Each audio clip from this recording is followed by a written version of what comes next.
హృదయపూర్వక పాదాభివందనములు కళాభివందనములు. నాకు క్యాన్సర్ వచ్చిందని తెలియగానే ఏడ్చాను శివాజీ గారు.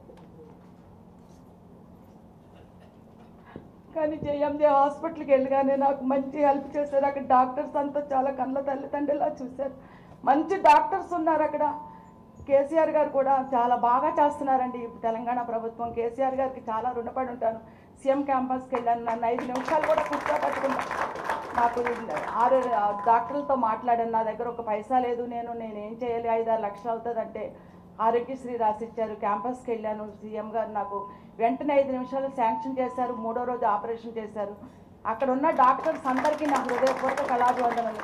కేసీఆర్ గారికి మాత్రం నేను చాలా రుణపడి ఉంటాను. నేను బ్రతికి బట్టకట్టానంటే కేసీఆర్ గారు రుణమే నాకు. ఆయనకి ఎప్పుడో నేను చాలా రుణపడి ఉన్నాను. నాకే రుణపడి ఉన్నారు ఆయన. అందుకే నాకు వెంటనే శాంక్షన్ చేశారు. నా ఆరోగ్యం బాగుంది. ఇప్పుడు నేను బాగా తిరుగుతున్నాను. నేను ఒక సినిమా చేసి వచ్చాను. నాకు శివాజీ గారు చాలా అండదండలుగా నిలిచారు. అలాగే విజయ్ యాదవ్ గారు కూడా హాస్పిటల్కి ఫోన్ చేసి మా పేషెంట్ వస్తుంది, మీరు దగ్గరుండి మీ బిడ్డలా చూసుకోండి అని కేసీఆర్ గారు నాకు కేసీఆర్ గారి దగ్గరికి వెళ్ళి మాట్లాడాలని ఉంది. నాకు సల్సాన్ గారే తీసుకెళ్ళి నన్ను మాట్లాడించాలి.